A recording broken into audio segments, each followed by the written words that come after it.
Vamos lá, gente. Então vejam só. Aqui, pessoal, o livro, né, que é inclusive este livro, tá? Que a gente está seguindo para todas as lives, é um curso completo de Direito Processual Penal. Ele tem 41 capítulos. Esta é a de número 21, que está encartada na quinta parte do livro. O livro é dividido em 6 partes.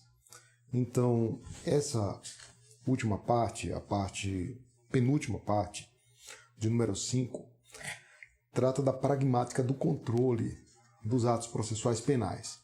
Então, a ideia de controlar os atos depende também de uma pragmática que vai de meios afins, mas os meios não podem ser de qualquer tipo, tá? E é essa a ideia central, de que a fundamentação dos atos processuais penais, elas contem com a derivação a partir do texto constitucional. Então, se eu abro o livro aqui na parte número 5, né, nós temos quinta parte, ou seja, uma parte de vários capítulos, a partir do capítulo 21, que cuida do controle. E controle a gente divide em 2. O controle das nulidades e o controle em relação às demais normas processuais penais. Então, por exemplo, nós falamos hoje, né, nós vamos falar do controle das nulidades, em especial da pragmática dessas nulidades no CPP, e na sexta-feira a pragmática dessas nulidades na jurisprudência. Então há uma divisão. E por último, em relação ainda à parte de controle, nós cuidamos da aplicação dos princípios e regras no processo penal. Na verdade, a pragmática, né, desses princípios e regras, que está situada na relação. Então, eles se relacionam, nós vamos ver como eles se relacionam, tá? E isso será visto na sexta-feira. Hoje nós vamos cuidar, então, do início dessa parte da pragmática dos controles, do controle que está no capítulo 21. Nas aulas anteriores, nós seguimos desenvolvendo as 4 primeiras partes do livro, né? A primeira começa com a teoria do direito, né? Primeira parte, teoria do direito no processo penal. Então desenvolvemos alguns capítulos em torno da aplicação da teoria do direito no processo penal. Isso nunca é feito. Em seguida nós migramos para a segunda parte do livro, que cuida da lógica de classes no processo penal. Aí fomos dividindo cada um dos institutos de acordo com a ênfase que é dada para classificar. Na terceira parte do livro, aí nós tratamos dos parâmetros do controle. Então, por enquanto, nós estamos na grande área que eu denomino de estática do processo penal. Então, são os parâmetros do controle. Na dinâmica, nós vamos ver a pragmática desse controle. Então, a relação vai de estática a dinâmica. E a quarta parte, que é anterior a essa que nós estamos iniciando hoje, ela inaugura a dinâmica, mas se chama produção normativa no processo penal. Então, se vocês abrirem a aula anterior, está tudo salvo lá no nosso YouTube, vocês vão ver que nós cuidamos de norma jurídica e controle, que inclusive é tema de um livro específico do nosso professor Gabriel Ivo, aqui da UFAL. Então, ele é estudioso há muitos anos, né? Fez mestrado e doutorado na PUC. Nós utilizamos alguns argumentos do professor Gabriel para justificar a forma como devem ser produzidas as normas abstratas e concretas no processo penal. Bom, hoje é a vez de inaugurarmos a quinta parte. A quinta parte, ela trata então do controle, da pragmática deste controle. E devemos lembrar que quando chegarmos, a partir da semana que vem, na sexta parte, nós vamos estudar todas as categorias tradicionais do direito processual penal, isto é, os capítulos que geralmente são expostos em qualquer livro de direito processual penal, à luz do que nós vimos agora. Então, nós denominamos isso de introdução à análise do direito processual penal. Tá? Então, para os que chegaram agora, muito bom dia, tá certo? Estávamos fazendo uma recapitulação breve aqui do que foi visto e do que será visto. E agora nós vamos iniciar sem antes calibrar, né? Precisando calibrar aqui o nosso café e Essa é uma providência fundamental para o início da manhã, né? Para que a gente tenha potência de raciocínio, né? Para que a coisa funcione. Então, o café sempre foi um excelente energético nos meus estudos, tá certo? Então, gente, aqui nós vamos fazer 3 indagações centrais, tá? Ou até mais indagações centrais em relação a esse capítulo de número 21, de um total de 41 lives. Então, passamos hoje da metade da nossa proposta, do nosso projeto inicial, tá certo? Esse capítulo, ele poderia começar assim com algumas indagações. Por exemplo, o que é garantismo penal? Alguém sabe o que é garantismo penal? Nós vamos saber hoje, tá certo? Ainda, dentro dessa ótica do garantismo, qual é a estrutura da defesa de um réu no processo penal? Que estrutura deve ter? Você sabe quais as possibilidades que o réu deve opor? Por exemplo, ao realizar uma resposta preliminar à acusação, né? A pessoa é advogado, vai lá fazer a resposta preliminar à acusação.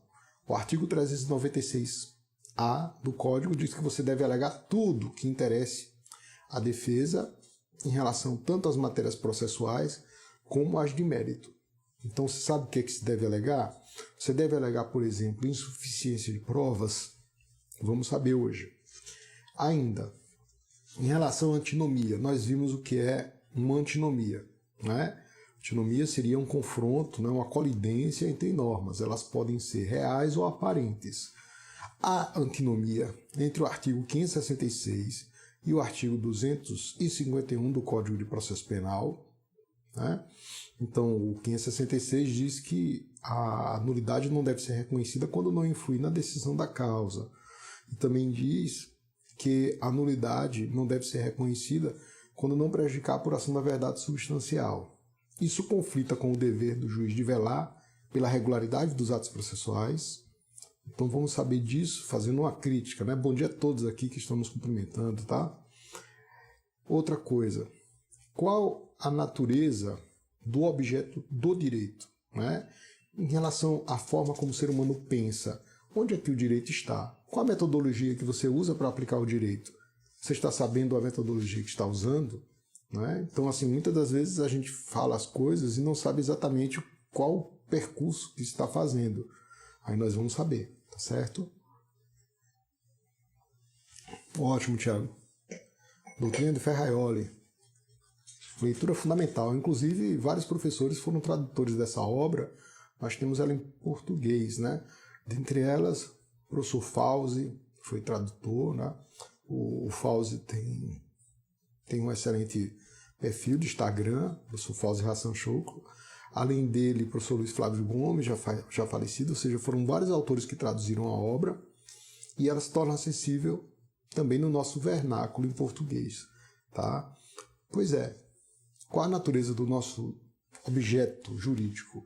Ele é cultural? Ele é natural? Ou o que é que eu intuo da natureza para aplicar o direito, né? A gente precisa saber disso.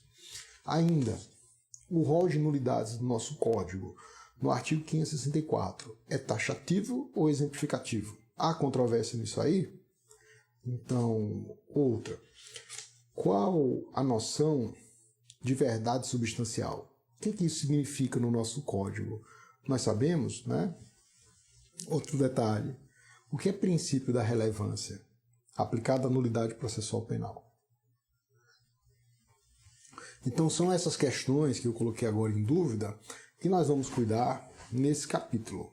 Observem que até então a gente estava estudando a estática e agora nós entramos na parte dinâmica, né, é como ele deve ser aplicado. E aí, gente, esse capítulo ele é desenvolvido, os capítulos são a característica do livro é ser desenvolvido em capítulos curtos, né? Essa é a proposta. Então, capítulos curtos, um conhecimento acessível para que a gente possa simplificar e entender, né? E aqui a nulidade é colocada como eixo central, porque realmente, quando a gente trata de cada um dos artigos que vão do 563 ao 573, é interessante que você consegue fazer as ramificações em relação a todos os dispositivos do Código de Processo Penal. Então, por isso, também o livro tem um índice remissivo por artigos do Código, né? Então, quando eu coloco a nulidade como eixo central e aplico isso na dinâmica, eu preciso, então, fazer uma espécie de derivação daquele eixo do que não se deve fazer, ou de como se tratar o que foi feito indevido, com relação aos institutos tradicionais, os institutos previstos para o funcionamento do procedimento do Código. Então, é dessa maneira que a gente, por exemplo, quando vai mencionar a pragmática do artigo 567 do Código de Processo Penal, a gente fala, bom, o que é que diz o 567, né? Ele fala da ideia de que a competência anula somente os atos decisórios. Aí discorremos aqui, né, em várias páginas, né, a respeito da crítica dessa nomenclatura, tá? Como situar esse dispositivo em relação à sua funcionalidade, dizendo a respeito do seu confronto em relação a repertório e estrutura. Bom, essa ideia do 567, a gente acaba relacionando com um princípio que tem sido muito citado, inclusive cobrado em provas, né, quando quem vai fazer concurso público cobra, que é o princípio da competência. A ideia da competência significa dizer, é uma expressão em alemão, né, para aqueles que estudam o Deutsch, né, o alemão, a competência então significa dizer que todo juiz tem a competência de afirmar ou negar a sua própria competência. Daí o nome, competência. Ninguém pode ser obrigado, ser compelido a aceitar uma competência que não é dele. Da mesma maneira, quando eu remeto o procedimento para um juiz que eu considero competente, eu não devo, primeiro, indicar qual artigo de lei que eu considero em curso réu. Isso é atribuição do Ministério Público. E, em segundo lugar, que o juiz que recebe os autos ele pode entender diferentemente de mim e suscitar conflito de competência.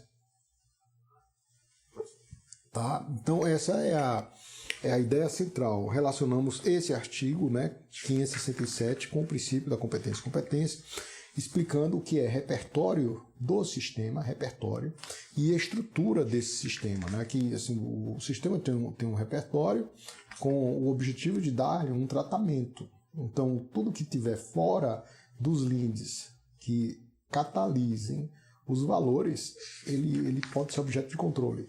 Então, os valores que o sistema admite, eles devem ser respeitados. E toda vez, por exemplo, que você aplica uma regra que foge aos ditames legais ou constitucionais, ou mesmo aqueles valores fundantes, isso pode ser objeto de controle. Isso nós sabemos, por exemplo, se violar a dignidade da pessoa humana. Mas como podemos dar corpo a essa fundamentação? É através de noções assim, técnicas, noções formais, né, como a de repertório de um sistema. Quando vamos falar, por exemplo, na pragmática do artigo 568, aí nós falamos do postulatória, né? Vocês sabem o que é a capacidade postulatória? Então, quem tem capacidade postulatória? O réu tem, para recorrer das decisões de primeiro grau. Artigo 577, essa é uma dica muito importante, porque muitos não conseguem distinguir que, nos tribunais, o réu não tem capacidade postulatória. A capacidade postulatória do artigo 577 é restrita contra decisões específicas do juiz de primeiro grau, em especial aquelas que desafiam a apelação, recurso sentido estrito e agravo em execução penal. Por quê? Lembrem, existe uma petição recursal, que é geralmente protocolada no prazo de 5 dias, e em seguida a pessoa é notificada para apresentar razões. Então, a petição recursal é também algo que pode ser praticado pelo réu sozinho, inclusive em colidência com os interesses do advogado. Então, toda vez que há, por exemplo, o interesse do réu em recorrer e do advogado em não recorrer, ou simplesmente uma omissão, prevalece o direito de quem quer recorrer, seja ele réu, seja ele o advogado. É o caso de colidências, né? Colidência entre os interesses, né, da parte que está sendo representada. Então, em relação ao artigo 568, nós mencionamos a necessidade de se justificar o que nós denominamos a aplicação de regras de calibração, ou seja, de calibração da capacidade postulatória. Então, o que é calibração? Para a gente lembrar das aulas anteriores, são as exceções que o sistema admite, né? E essas exceções elas devem estar bem justificadas, porque toda vez que nós admitimos uma exceção, por exemplo, para a pessoa apresentar a legitimidade da capacidade postulatória a posteriori, né? Então, o código admite, olha, os atos praticados pela parte que não está legitimada regularmente, né, parte fala parte como um todo, parte advogado, parte o réu, ou parte o Ministério Público e parte o seu representante. Então, quando há deficiência desse pressuposto inicial, o Código diz, olha, isso pode ser ratificado, né? A espécie assim, eu posso apresentar a procuração posterior. Isso tem limites, né? Toda vez que você permitir esse tipo de correção, tá? E de maneira a ofender um direito do imputado, isso merece controle de constitucionalidade. Então nós mencionamos isso aqui relativamente à pragmática do artigo 568, né? Dizendo, olha, ele é de aplicação restrita à ilegitimidade do representante da parte, né? A questão da capacidade postulatória enquanto pressuposto processual. Então, por exemplo, gente, uma queixa-crime, né? Alguém vai oferecer uma queixa-crime. A queixa-crime, para ser ofertada pelo advogado, necessita de procuração com poderes especiais. Confere? Ótimo. Então, se ingressa com a queixa-crime sem essa procuração, rigorosamente falando, essa ação não deve ter seguimento. Isto é, o juiz não deve dar oportunidade para a pessoa suprir esse tipo de problema, embora ele seja suprível, caso não dê tempo do juiz fazer, né, determinar ou decidir para rejeitar a petição inicial. Rigorosamente falando, se chega uma queixa-crime sem uma procuração com poderes especiais, não se deve instar a parte para corrigir, para processar a outra, né? Ou seja, nesse caso, a hipótese é de indeferimento da inicial. Claro, indeferimento desafia um recurso em sentido estrito, e o recurso em sentido estrito admite retratação do juiz. Perfeito. Se ingressou com recurso em sentido estrito e se apresentou a procuração com poderes especiais, pode haver a retratação para se admitir a queixa-crime, desde que não tenha decorrido ainda o prazo decadencial de 6 meses para a oferta da queixa-crime, seja ela de qualquer espécie, né? Personalíssima, subsidiária ou exclusiva. Todas elas submetem a um prazo decadencial de 6 meses. Tá? Então, aqui é a pragmática do artigo 568. Então, observem que eu, por exemplo, trato do 568, que é um problema de nulidades, e falo de ação penal, que é um problema específico de um capítulo que nós vamos tratar mais à frente, né, que é o capítulo que cuida da ação penal. Né? Então, tratamos do problema da queixa, lá, dos problemas centrais. A partir desse domínio do problema central, você deriva todos os demais assuntos.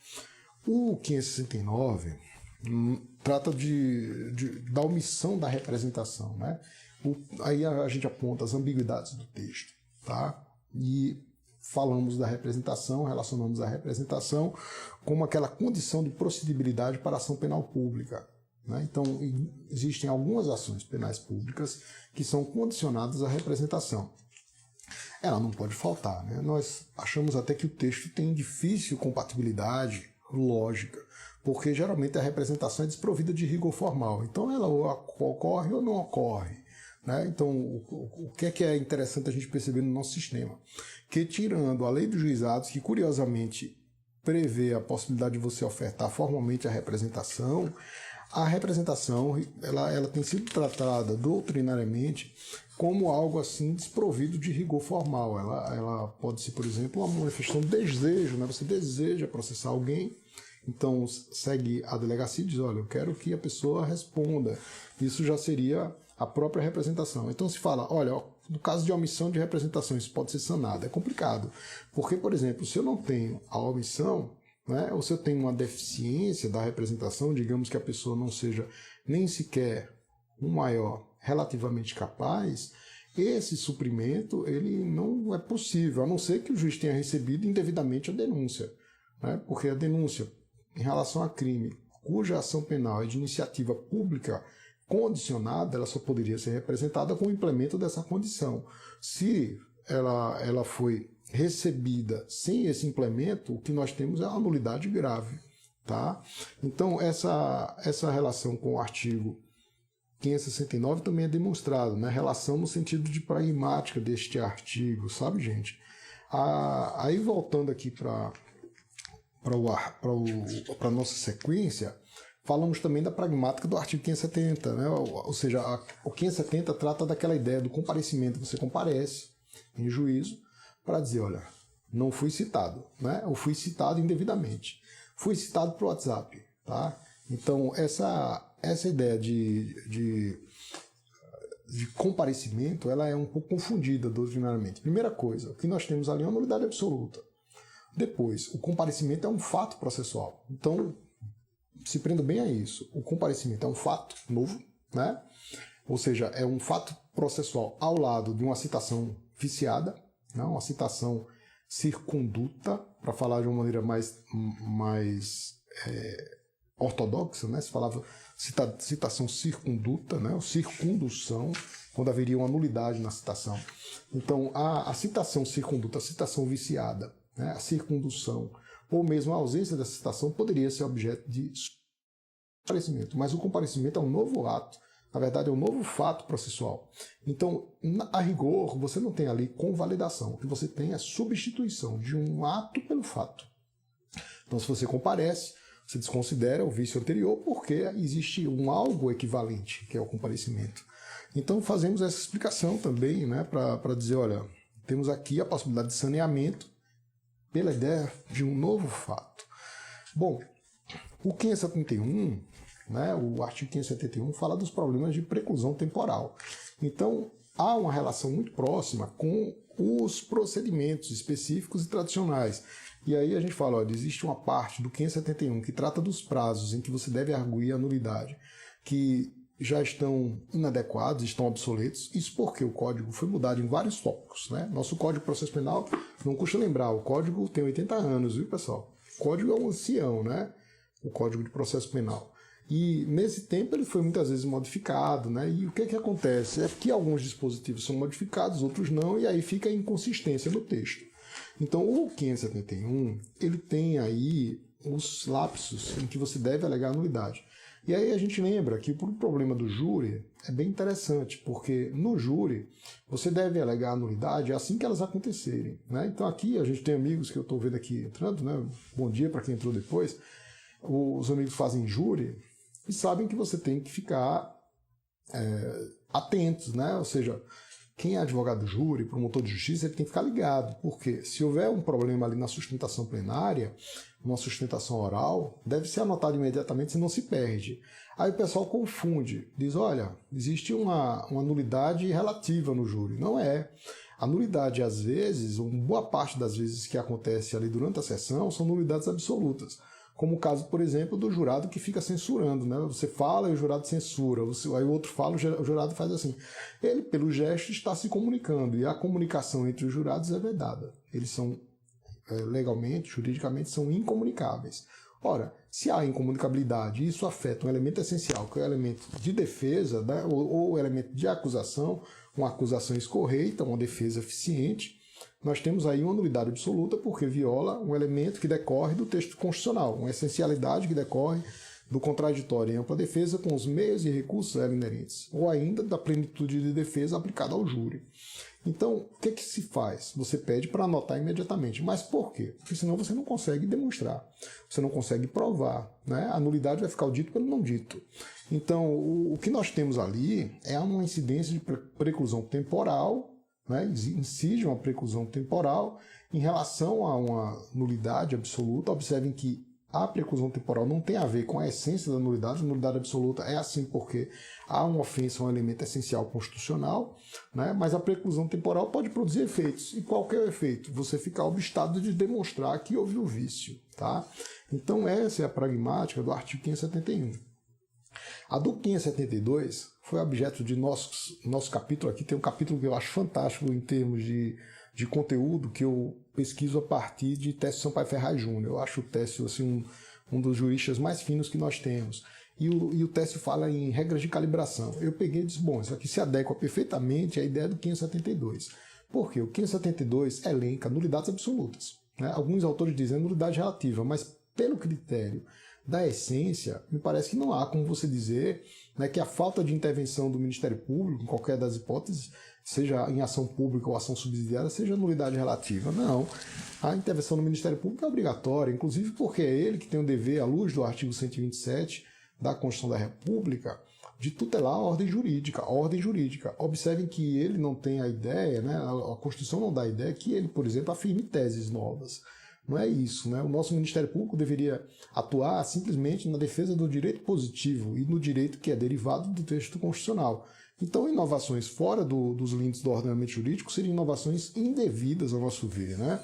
Então, aqui no 572, nós fazemos a menção, né, das alíneas D e E, segunda parte, G e H do inciso 3, tá? Então, são nulidades absolutas. E por quê? Porque são nulidades combinadas, expressas pela lei, escritas pela lei. Então, isso é uma classificação que fica no ponto antecedente da norma. Lembram? Quem não lembrou e não assistiu ainda às lives anteriores, está tudo lá guardado no nosso canal YouTube. Vai lá, se inscreve, aperta no sininho, recebe as atualizações e não deixam de dar o like, né, gente? Outra coisa bacana aqui é lembrar de mandar um aviãozinho para os amigos e dizer que está acontecendo a live. Tem um aviãozinho aí, vocês vão e apertam, fica do lado direito, geralmente, abaixo, né? E aquele coraçãozinho também, os acenos aqui, eu agradeço demais, porque isso nos dá fôlego. Então, voltando aqui para as hipóteses do 572, nós podemos dizer que, ressalvado o inciso 4, porque o inciso 4 é uma cláusula de abertura, as demais disposições, elas são nulidades absolutas. Agora, a lei prevê um desvio de consequência, caso sejam atendidas as ideias de anuência, de finalidade e de preclusão. Então, assim, o dispositivo traz 3 princípios. Princípio da anuência, princípio da preclusão temporal ou da oportunidade e princípio da finalidade ou ainda da instrumentalidade das formas. Então, ele diz, olha, o ato feito por outro meio, mas que alcançou o fim, deve ser mantido. Ou, se as partes anuírem, também. As partes anuíram, por exemplo, em apresentar memoriais ao final da audiência, quando a lei determina que é por debate oral, mas elas estão de acordo e o juiz vai sentenciar depois. Então, em casos similares a esse, que se adequem a esse texto, eu poderia aplicar esses princípios. Só que a aplicação do princípio, ela está na segunda parte, ela está no consequente normativo, é o aspecto pragmático possibilista. Então, todos esses assuntos a gente vem descrevendo aqui, né, para aqueles que estão acompanhando, está sendo bem bacana, porque te dá um domínio maior do assunto, né? Te dá um upgrade, a pessoa sobressai se você dominar isso. Por último, pessoal, aqui a gente fala do artigo 573. Então, do 563 ao 573 é todo o leque, né, da pragmática. E isso aplicado às demais questões que estão no Código de Processo Penal. Então, aqui a gente faz incidir tanto o princípio da extensividade, ou seja, a concatenação ou causalidade. Se há nulidade de um ato, também deve haver a declaração e reconhecimento dos atos aos quais se estende, ou seja, um ponto de vista prospectivo, como também um ponto de vista retrooperante, ou seja, se, por exemplo, a tua sentença foi uma sentença viciada porque não considerou a nulidade que decorre da denúncia inepta, você declara a nulidade da sentença com efeito retrooperante até a data do recebimento indevido da denúncia. Então, essas ideias, elas estão na ótica da pragmática, tá joia? Aí, gente, para aquelas respostas que nós propusemos assim logo no início, né? Então, a gente fez a primeira pergunta, né? Que é garantismo penal, né? Quem tiver dúvida, inclusive, pode ir lançando aí nos comentários, tá joia? Mas o que é garantismo penal, né, pessoal? O que é isso? A gente vê uma grande confusão em relação ao garantismo, né? As pessoas que às vezes não tiveram ainda contato com a obra de Ferraioli e a Viltra, né? Existe um tal de garantismo hiperbólico monocular, né? É uma perspectiva que é equivocada, é um desvio, né? Na verdade é uma distorção falar esse termo, porque o garantismo é nada mais nada menos que o cumprimento estrito da legalidade e da Constituição. Então, qual que é a ideia de garantismo penal? É cumprir a Constituição, né? Exatamente o texto. E aqui decorre, né, dessa noção de cumprir a Constituição que a pessoa conheça que os direitos fundamentais eles foram feitos para proteger o mais fraco, sempre. Então, por exemplo, se a relação é entre vítima e o acusado, aquela relação de cometimento do crime, até o momento do cometimento do crime, a vítima é a parte mais fraca. Então ela tem na mão, por exemplo, legítima defesa. Ela pode, inclusive, errar o alvo e acertar um inocente, mas porque o ordenamento lhe dá todas as condições para que ela coloque toda a força contra a agressão injusta. Mas depois que existe a instauração da persecução penal, desde a fase investigativa até o processo penal, que é a relação jurídico-processual, a parte mais fraca é o imputado. Todo o Estado se torna um grande gigante. E aqui não faz sentido você desejar fazer uma oposição entre vítima e réu. Né? O réu no processo penal ele não tem relação com a vítima. Ele terá para fins indenizatórios, né? Mas tem havido uma confusão grande, assim, instaurando a vingança dentro do processo penal, o que nos parece um grande equívoco, tá? Você colocar a vingança, porque a ideia do processo foi justamente pacificar. Não que o processo dê paz para ninguém, não dá, né? O processo é uma angústia eterna para quem está dele participando. Mas a pacificação no sentido de encerrar a vingança. Então coloca nas mãos de um terceiro, um juiz imparcial, para cuidar do caso, tá joia? Então essa é a ideia de garantismo. O garantismo, quem um dia questionar, é cumprir a Constituição e lembrar que a Constituição é dotada de direitos fundamentais de primeira geração.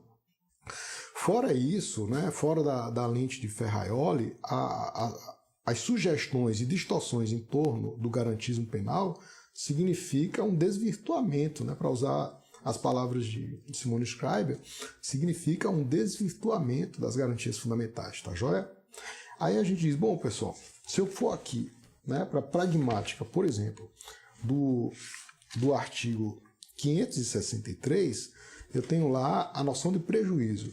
Aí discorremos muito sobre prejuízo aqui nas lives anteriores, mas tem também o aspecto pragmático. Uma coisa sou eu definir os seus contornos semânticos. A outra é o aspecto pragmático que diz respeito a como isso vem sendo aplicado e como deve ser aplicado em termos de controle.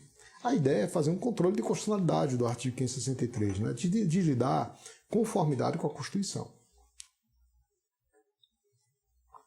Né? Então, conformidade com o texto constitucional. E para isso, eu não posso usar o prejuízo de uma maneira a sufragar uma forma de exigir do imputado a demonstração de algo quase que impossível. Né? Então, se tem falado que o prejuízo, a pessoa deve demonstrar o prejuízo. Isso não tem lugar nenhum no texto, tá certo? O texto diz que nenhum ato será declarado nulo se da nulidade não resultar prejuízo. Ele não diz que o acusado deve comprovar o prejuízo, não diz isso. Né? E ninguém deve fazer ou deixar de fazer alguma coisa senão em virtude de lei. Na verdade, o ônus probatório deve ser só do Ministério Público. Né? Inclusive, o álibi, que é aquela ideia, né? Alguém cometeu um crime, né? Foi acusado de ter cometido um crime. Aí esse alguém se torna réu e diz, olha, eu não estava lá, eu estava viajando. Ele opõe um álibi. Ele deve comprovar o álibi? Bom, seguindo os termos ensinados por Afrânio Silva Jardim, que nós concordamos, ele não deve comprovar o álibi, né? Ou seja, é o Ministério Público que deve comprovar a acusação. Pensamos até que a ideia, olha, o Ministério Público deve comprovar que não houve o álibi. É contraditório, se vocês olharem, é um ponto de vista, é uma questão de lógica.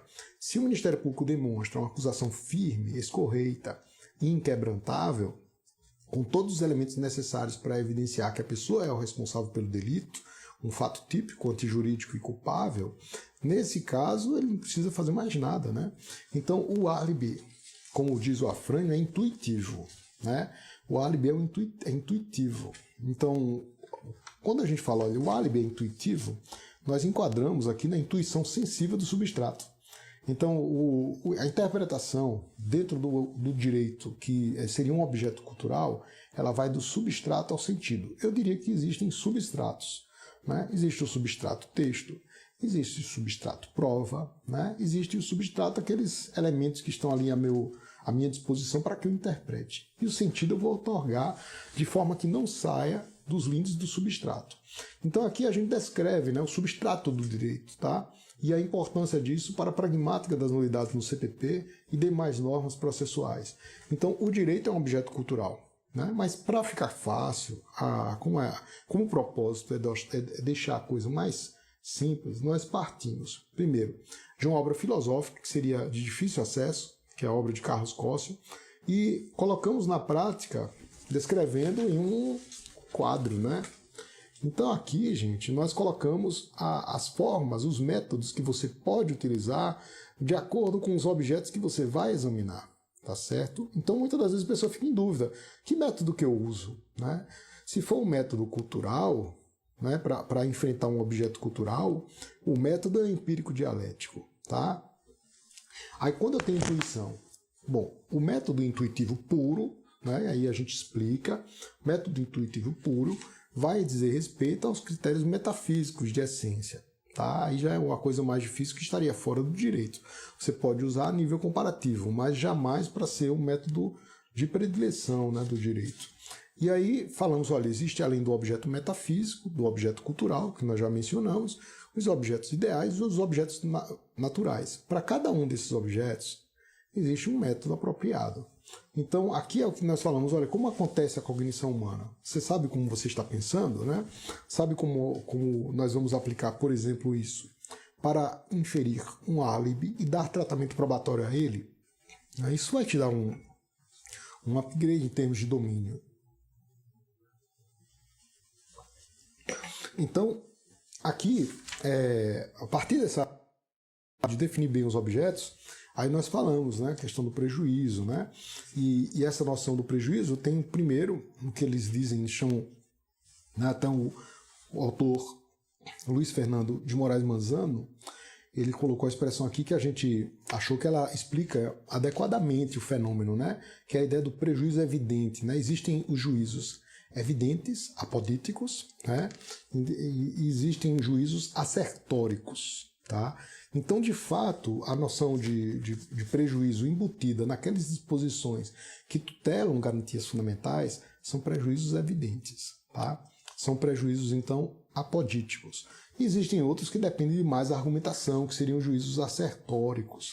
Aí essa forma de explicar, né, o prejuízo, ele te dá conformação, especialmente para se identificar o seguinte, olha, não está correto aplicar o princípio do prejuízo às nulidades gravíssimas, né? Ou seja, nós não devemos tolerar aquelas nulidades que se classificam como inexistência jurídica e nulidade absoluta. E mais, quando se referir à nulidade relativa, a consequência é a invalidação também, né? A consequência, se aplicada, é invalidação. No entanto, para que haja a invalidação, o juiz vai justificar. E para que ele não invalide, ele deve dizer por que entendeu que não há prejuízo para direito da parte, né? Especialmente para os direitos indisponíveis, tá joia? Então, quando a gente fala em direito indisponível, eu remeto logo para um outro problema, que é o problema dos acordos de não persecução penal, os problemas também relacionados à colaboração premiada, né? Aqui há uma dificuldade da gente sistematizar e dizer que, por exemplo, que não ofende garantias fundamentais, né? Ou seja, a ideia de você, por exemplo, o direito de não confessar e de não ser sugestionado a confessar é um direito fundamental. Ou seja, é a vedação de alguém ser compelido, ainda que minimamente, né, ser compelido a se autoincriminar. Nem motenetu se detegere, né? Ninguém deve ser compelido a se autoincriminar. Então, quando eu digo, por exemplo, olha, eu te dou um prêmio caso você confesse, né? Você vai ter uma pena reduzida caso haja, por exemplo, a confissão com acordo de não persecução penal ou a confissão com a colaboração premiada. Na prática, você está minando esse direito fundamental, e isso é um direito indisponível. Então, nós trazemos também críticas, né, em relação à forma como vem sendo aplicada a colaboração premiada e a sua falta de conformidade, de ajustamento com os nossos direitos fundamentais, as nossas garantias fundamentais. Em relação à pragmática do artigo 564, a questão em voga aqui, pessoal, muito obrigado aí pela participação, né, o pessoal que mandou aceno, lembra de mandar aquele coraçãozinho. Quem não pegou o café, eu tô aqui com o meu café, tá joia? Então, para não faltar, trouxe até a garrafinha, né, para deixar ele sempre pronto, tá joia? E aí dá tempo, né, de também mandar aquele convite para os amigos, um aviãozinho, isso sempre nos ajuda. Não esqueçam de curtir e de se inscreverem lá no nosso canal YouTube. Né? Se inscreve, aperta no sininho, dá o like lá. O curso está todo organizado lá, viu, pessoal? Nós já estamos hoje com a nossa 21ª live, tá? De um total de 41, que inclusive é o número de capítulos do nosso curso de Direito Processual Penal em conformidade com a teoria do direito. Então é uma grande oportunidade para estudar todo o direito processual penal, tá certo? Um abraço aí para a Márcia, para todos que estão aqui juntos, tá? Olha, então aqui a questão do 564 é saber se exemplificativo ou se é rol taxativo. Me parece que é uma questão muito simples, porque o próprio artigo 564, inciso 4, intitula ali, capitula, uma espécie de outros, né, uma cláusula de abertura, que haverá nulidade também quando faltar ao ato um elemento essencial. Então isso acaba se referindo a todo e qualquer ato do nosso Código de Processo Penal, né? E isso é bacana nisso, vai assistir depois, tá certo, certíssima. Né? Espero que seja muito útil, tá? Então, a ideia de você colocar um outros lá, você acaba abrindo, né? Então, a partir daí eu posso inferir. O rol é números abertos, né? O rol é números que você pode complementar com a analogia. Não é números clausos, né? Números clausos seriam números fechados. Eu não poderia aumentar o número de nulidades. As nulidades só seriam somente aquelas. Existem sistemas legalistas estritos que não admitem outras nulidades além do código. Outros admitem todas as nulidades criadas pelo judiciário. Outros são híbridos, parece ser o nosso, em que eu tenho primeiro a necessidade de um texto de direito positivo e depois de uma regra complementar. Tá certo? Professor Bruno, bom dia. Né? Então, aqui essa é a ideia. Então, temos aqui nulidades em aberto. Mas uma outra questão. O que é que são constrangimentos dogmáticos? Eu tomo isso do professor João Maurício Deodato, que é muito útil para a gente. Ou seja, a ideia de você perceber que o 564 é um constrangimento dogmático é dizer o seguinte, olha, o 564 ele é um relato para o juiz, e o juiz não pode negar a vigência ao texto. Então, eu não posso, por exemplo, dizer que não há nulidade quando o próprio artigo 564 diz que ocorrerá nulidade nos seguintes casos. Então, vocês encontram milhares de decisões judiciais que eu acho interessante, né? Não há nulidade quando, por exemplo, faltar intimação X. Eu digo, como é que você diz que não há nulidade? Se o 564 fala que ocorrerá nulidade nesses casos, é uma contradição. Então, como dar justificação a isso? Eu vou, então, fazer a divisão normativa. Eu tenho nulidade no aspecto antecedente e eu posso ou não aplicar a invalidação. Como regra, nulidade absoluta e invalidação. Então, somente quando eu não tenho, por exemplo, prejuízo para o direito fundamental do imputado a ser evidenciado pelo juiz que a prática do ato feito por outra forma, né, e com a presença de uma regra de calibração que seja compatível com a Constituição, é que eu posso não aplicar a invalidação. Né? Então, por exemplo, faltou intimação, mas mesmo assim a decisão foi absolutória. Né? Então, nessas hipóteses, a gente poderia dizer que a regra de calibração, que autoriza o afastamento das formas para beneficiar o imputado, ela daria justificação constitucional para que eu não imponha a invalidação a um caso de nulidade absoluta específico.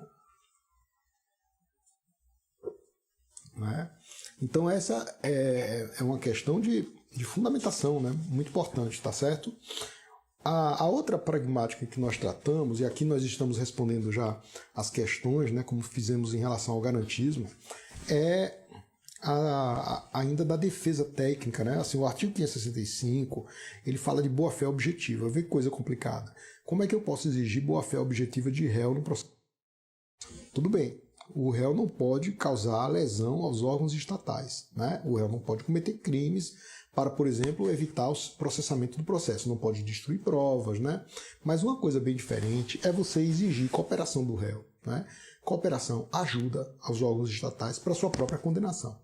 Né? Então, assim, os tribunais migraram para uma forma de argumentação um tanto ambígua, que fica ali numa zona cinzenta, que pedem que o réu alegue a nulidade absoluta assim que ocorrerem. Né? Então, assim, existe uma nulidade no processo, eu digo, caramba, eles fizeram errado.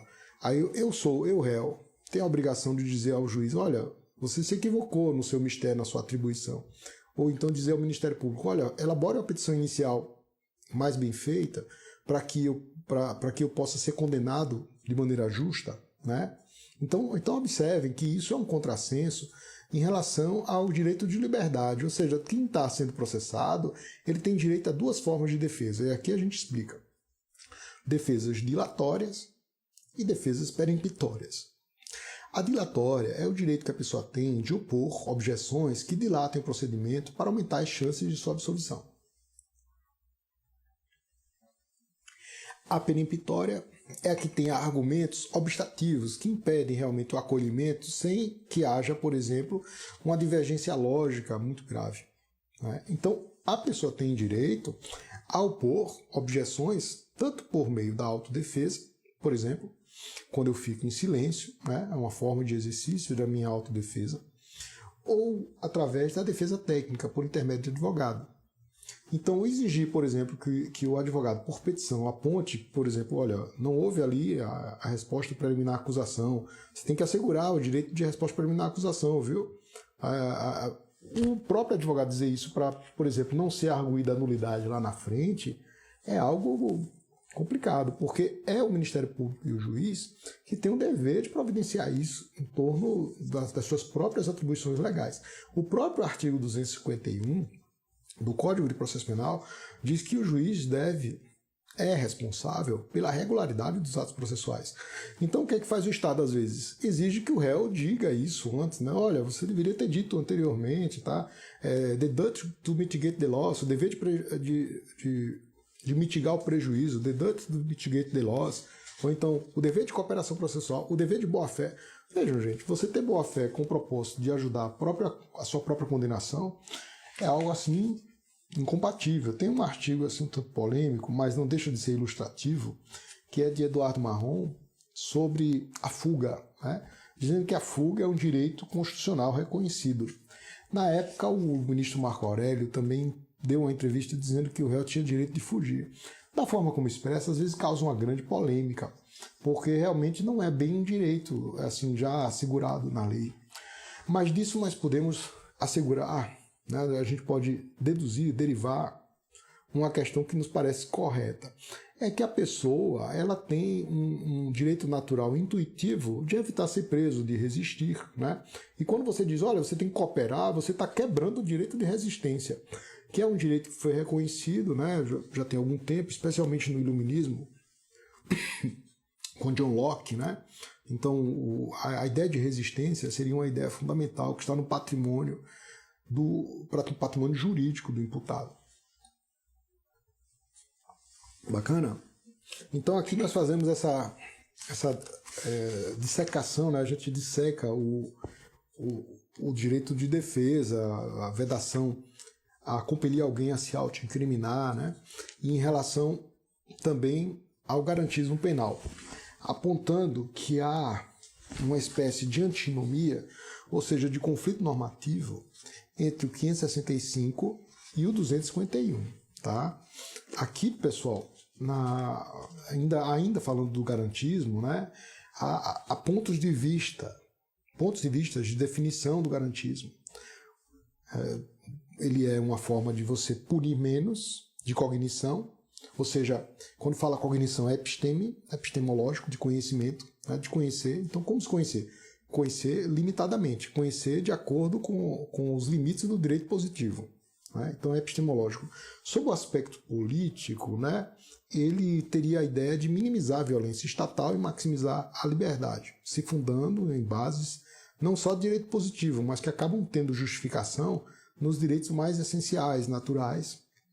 Lembrando que a obra de Ferraioli não é obra de direito natural, é obra dogmática de direito positivo, mas não deixa de encontrar algum respaldo sob a ótica de afirmação dos direitos humanos. Sob um ângulo jurídico, né, aí aqui a gente tem realmente um limite à função punitiva. Limitar a função punitiva por intermédio de trilhos fixados pelo próprio Estado. E o Estado tem que cumprir, né, aquilo que prometeu. Além disso, gente, né, aí a gente traz uma ideia assim de... Aí o pessoal fala de celeridade, né? Celeridade e garantia fundamental é quase que incompatível, né? Aliás, alguns dizem que é incompatível, como autores do porte de José Carlos Barbosa Moreira, né? Então, toda vez que você imprime celeridade, você acaba pecando em segurança jurídica. Toda vez que você faz algo muito preocupado com a segurança jurídica, você acaba causando problemas para a celeridade. Então, algo assim, quase que uma grande angústia de quem julga, né, é ser célere. Mas um fato que a gente pode dizer é que a ideia daqueles processos que alguns autores gostam de chamar de fast food, né, de rapidez, né, para ser célere, ele acaba trazendo muitos problemas para as garantias fundamentais. E esse é um grande desafio.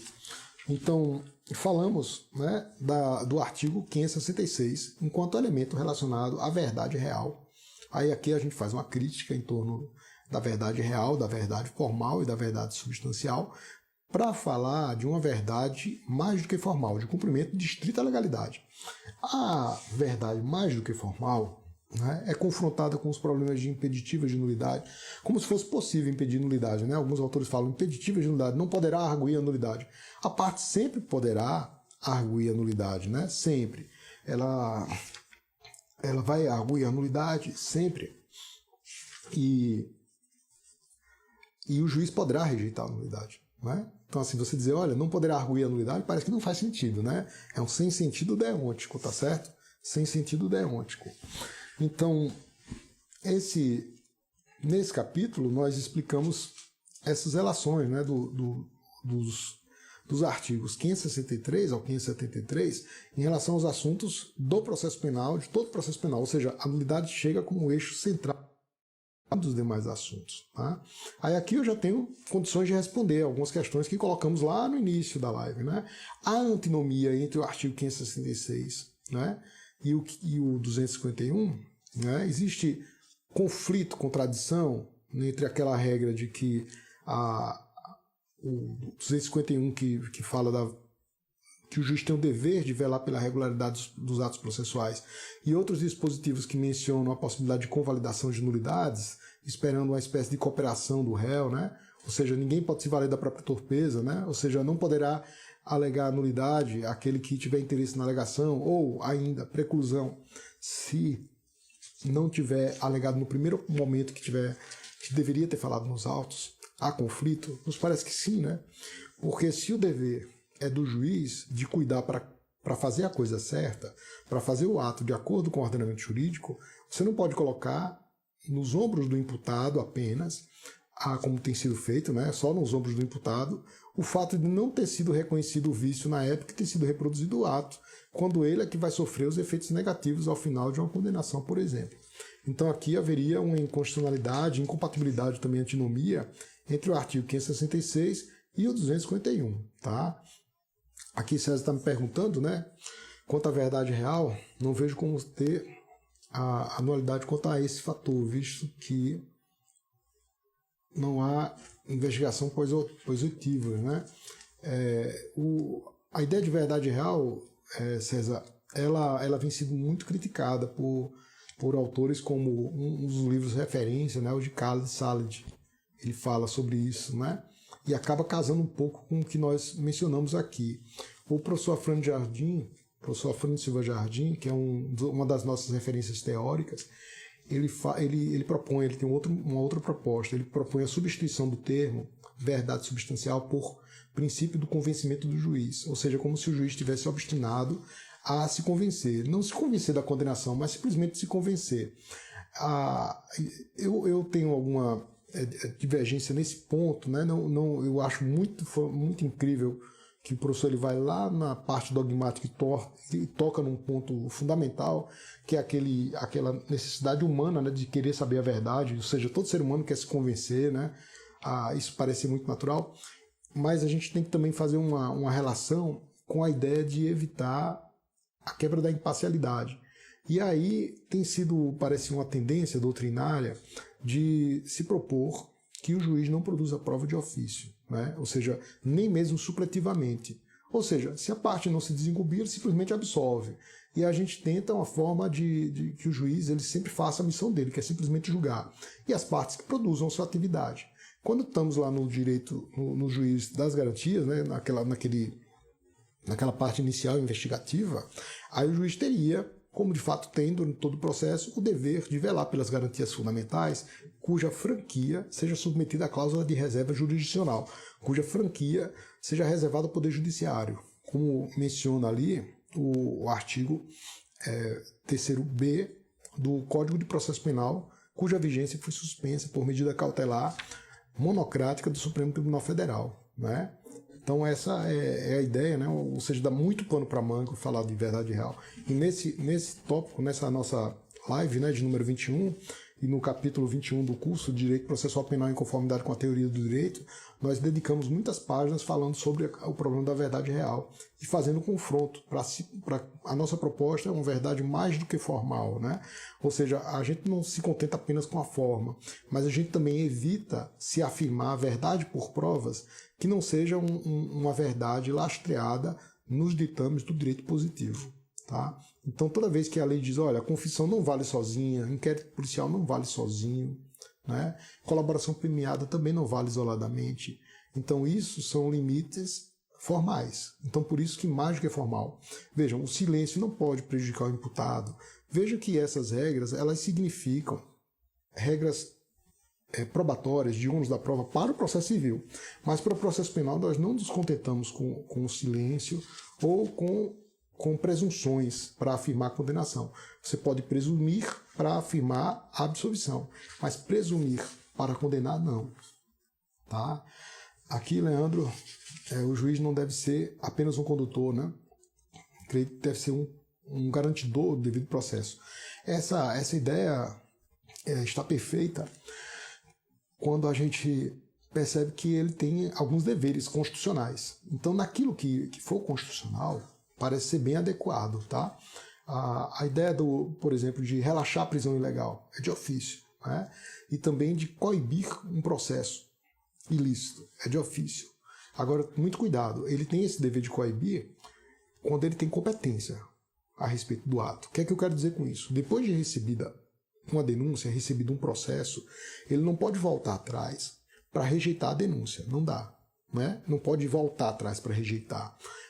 Depois de recebido o processo, só vai adiante. Então eu sei que existem algumas decisões, inclusive do STJ, permitindo a retratação do recebimento da denúncia. Essa decisão, ainda que se fundamente um recebimento precário, é uma decisão sem respaldo na regra de competência, sem respaldo jurídico, sem respaldo nos ditames do direito positivo. Nós podemos ter até um sistema desse futuramente, mas não é esse o nosso sistema. Então, se eu, juiz, recebo, cessa a minha competência para trancar o processo, né? Ou para corrigir. O que eu posso fazer é absolver, né? Ou seja, pode advir uma sentença absolutória, mas aquela sentença de autocontrole, não. Essa é uma ideia importante. Então, como isso pode ser controlado em termos de trancamento de coibição, por intermédio de uma decisão do tribunal? Lá no juiz das garantias, tem a previsão para ele trancar, mas para trancar o inquérito. E, naturalmente, quando esse inquérito não tiver sido avalizado pelo promotor de justiça. Porque, se o for, a competência para trancar será do TJ, ou do TRF, ou do tribunal competente, conforme o caso. Tá? Essas são ideias importantes, porque, antes de tudo, gente, para cumprir as regras processuais penais, eu preciso cumprir a regra de competência, né? Então, a regra de competência é fundamental. Ela é a regra das regras, né? Então, gente, aqui, né, falamos que o rol do artigo 564 é fechado, né? E em relação ao que é princípio da relevância, vocês sabem, né? Então, a ideia de princípio da relevância, né, ela teria esse condão de se relacionar com as nulidades relativas, né? O que seria relevante no processo penal. Então, nós apontamos, descrevemos a ideia de relevância, mas também colocamos uma crítica, porque assim, o princípio da relevância pode ser aplicado, por exemplo, para se deixar de invalidar uma nulidade absoluta, né? Essas ideias são ideias importantes. Nesse capítulo também citamos a teoria da dissonância cognitiva, relacionando com o artigo também da verdade real, o artigo da verdade substancial, que é o artigo 566. Tá? Então, a dissonância cognitiva é um dos fundamentos na teoria da dissonância cognitiva, é um dos fundamentos citados por Ruiz Ritter, um livro específico dele. Também tem artigo que ele escreve junto com Auri Lopes. E é aquele problema da pessoa que teve contato com os elementos investigativos também julgar a causa, e que isso poderia causar problemas, né, na hora de se definir a verdade. Então, algo que repercute, né, na nossa ideia de concepção de verdade, ou seja, mais uma prova, uma demonstração de que a nossa verdade deve ser uma verdade mais do que formal. Tá certo? Aí, pessoal, o que é que nós podemos concluir, né, na live de hoje? É que com a forma, com a pragmática que está sendo utilizada para deixar de se reconhecer as nulidades processuais, né, uma tendência muito grande de aplicar a ideia de relativização das nulidades processuais no processo penal é que nós temos como consequência uma imprecisão grande nas classes, que a gente precisa conversar sobre isso, né? A imprecisão nos lindes classificatórios e, por derivação, a existência de garantias fundamentais à descoberta, né? Então, essas garantias fundamentais penais descobertas, elas significam garantias sem a devida proteção, né? Elas não teriam a devida proteção, tá certo? Essa é a ideia, né, desse capítulo do nosso livro, né? E lembrando que sexta-feira tem mais. Aqui vamos para as respostas às perguntas, né? A gente já está com o tempo estourado, então Gustavo está mencionando aqui que no âmbito do processo penal não existiria uma decisão saneadora para corrigir eventuais falhas no recebimento da denúncia. Olha, Gustavo, não há uma previsão de despacho saneador, mas o saneamento está no nosso sistema. Então, uma das consequências do reconhecimento da nulidade é o saneamento. O que é saneamento, segundo a concepção que definimos? Saneamento seria a invalidação, ou seja, a colocação de um sinal negativo na validade. Toda vez que você insere um ato no processo, ele é válido e eficaz. Ou seja, é possível se cumprir, inclusive, atos absurdos, né? Se você, juiz, der uma ordem de prisão abusiva, provavelmente vai surgir alguém para cumprir essa ordem. Vão emitir um mandado, os policiais vão cumprir. Então, nós temos sempre a ideia de validação, se você insere dentro do sistema individual e concreto, que é um processo.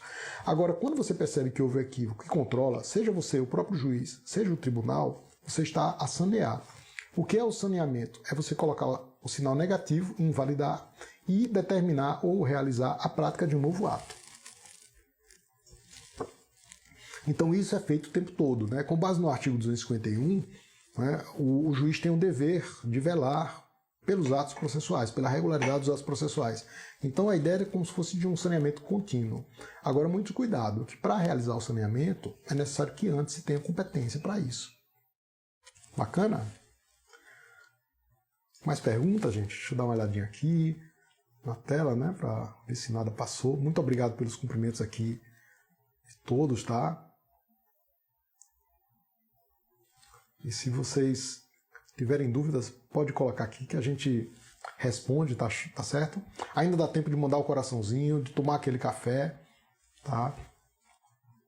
E sexta-feira já fica aqui o nosso convite para que todos estejam conosco, né? Quem não assistiu, não se preocupe, tá tudo salvo lá no nosso YouTube, tá? Se inscreve lá no canal, aquele que ainda não fez. Eu estou organizando tudo lá no YouTube, então você vai lá, entra na playlist e tem as aulas de número 1 até a de número 21. Hoje é de número 21. E sexta-feira a gente está na de número 22, ou seja, já estamos nos encaminhando para o final das lives, que são até 41, né? Passamos da metade, né? Isso, eu sou muito grato a vocês por nos acompanharem, né? Todas essas lives até a metade, né?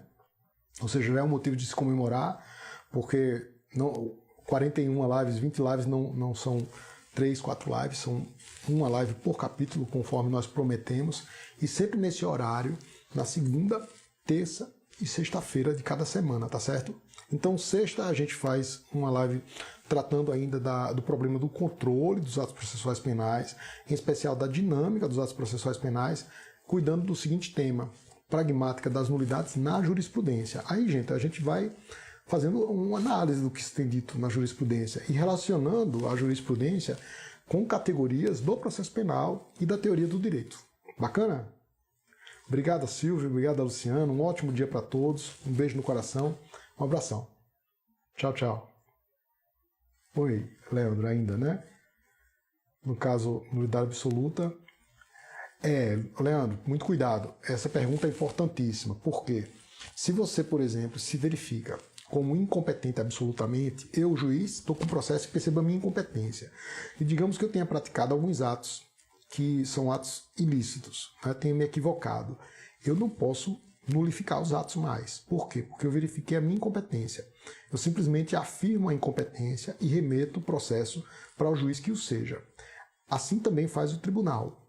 Mas o tribunal é diferente, porque o tribunal tem um vínculo hierárquico, jurídico, em relação ao juiz, ou seja, ele tem competência para invalidar já de antemão, porque ele é competente em relação a todos os processos que sobem e que tem juízes que estão a ele vinculados. Né? Mas um juiz em relação ao outro, aquele juiz que se reconhece incompetente remete o processo para o juiz que ele entende competente, aquele primeiro juiz, né, o que estava processando indevidamente, ele não pode declarar a nulidade e invalidar os atos que ele mesmo praticou. Isso é, inclusive, afirmado quando se cuida de prisão do imputado. Né? A pessoa está presa ilicitamente à disposição de um juízo. Ora, se ele é incompetente, não é ele que deve relaxar a prisão. Tecnicamente, não. Tudo bem, quando é para relaxar a prisão, você pode relaxar porque as formas são feitas para proteger a liberdade. Então eu posso desrespeitar uma forma quando é para conferir mais liberdade. No entanto, tecnicamente, ele remete o processo para o juiz competente. E aquele juiz competente é que terá a possibilidade de examinar a prisão. Por quê? Porque isso é só a competência do primeiro. Entendeu? Então a regra de competência é fundamental, então esquecida, né? Assim, eu acho interessante como a gente deixa de estudar alguns temas importantes de teoria do direito, que são fundamentais para você aplicar processo penal. Como é que você vai saber processo penal se você não sabe competência, não sabe validade, não sabe vigência? São os pontos iniciais. Bons estudos a todos.